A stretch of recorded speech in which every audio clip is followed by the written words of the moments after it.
Hello and welcome back to the channel. I just want to start this video off as always by thanking all my new subscribers and everybody that checked out my previous video. If you're new to the channel or new to XRP in fact, then why not consider hitting the subscribe button to stay up to date on all the latest XRP news around the world. Okay, we're going to jump straight into this one today. We've got some bullish news around XRP.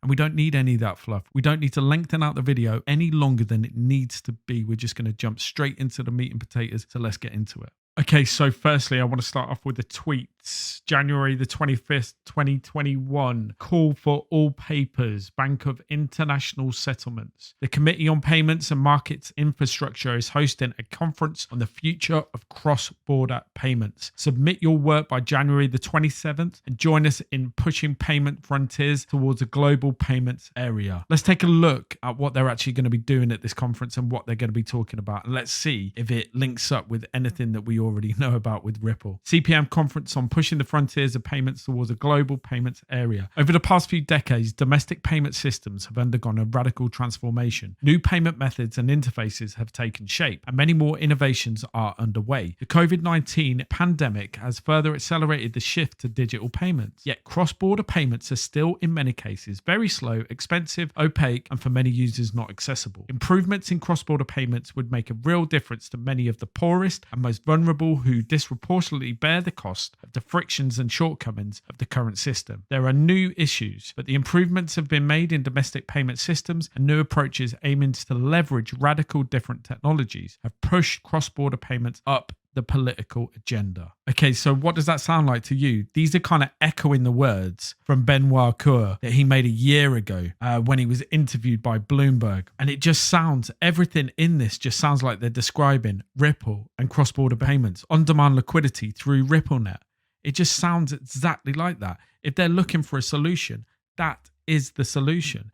And all these people are going to be coming together on March the 18th and 19th, 2021 to discuss the best course of action in terms of replacing the antiquated banking system for cross-border payments. This is big news, and it's all going on. Let's take a look back on that video that he made last year and see what his thoughts were on cross-border payments then.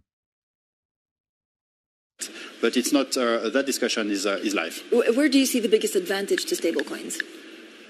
Well, it's about having a technology that cuts across borders and that can help cut the cost and improve the speed of cross-border payments, which everyone agrees now are too slow and too costly. So I would say the top priority for the global community is not about CBDC. CBDC will come in, so central bank digital currency. It will come in due course in different ways, and we're working on it. But the top urgent priority is to improve cross-border payments, in particular for low-income and developing economies, because that's a matter of financial inclusion and that's a matter of growth for the global economy. The delicacies here are that you can't speak about ECB policy. Okay, if you just read that as a transcript without any context and without the author, it would sound very much the same thing as what Mr. Brad Garlinghouse would say when he's speaking on Ripple and RippleNet and the solution to the cross-border payment system. It's been Ripple's greatest ambition to displace the world's legacy cross-border payment system. At the moment, the company has more than 200 banks and financial institutions using its payment solution, RippleNet. Coeur's mandate at the BIS will also explore how digital currencies and other alternatives will challenge the models of banks. The bank's innovation hub will work on the issue, will make Coeure an authority on the potential for mainstream adoption for cryptocurrencies. XRP, while not naturally a stable coin as such, allows for fast and relatively free payments. They are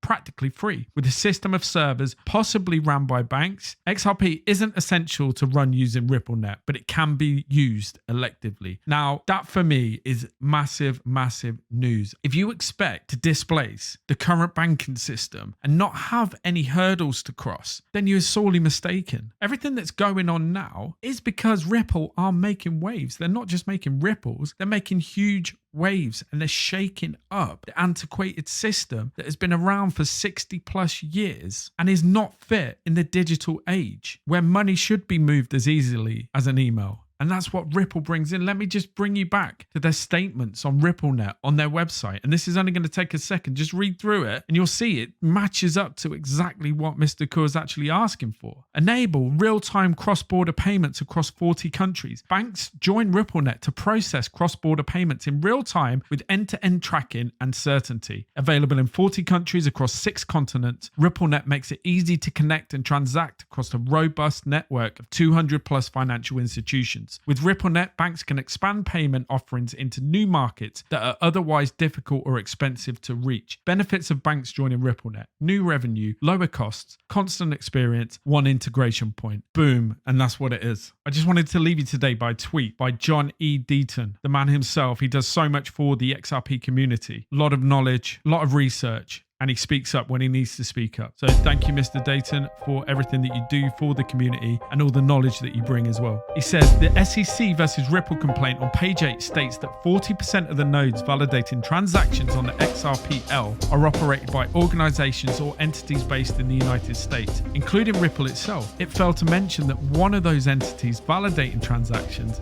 was the SEC itself. And I've got to give a shout out to 850 Last King down there with a GIF, because that GIF says it all, bro. Thank you so much for checking out today's video. If you took anything from it today, then why not consider hitting the like button? And if you could give me a subscribe, that'd be amazing. I'll catch you here next time for more of that XRP news.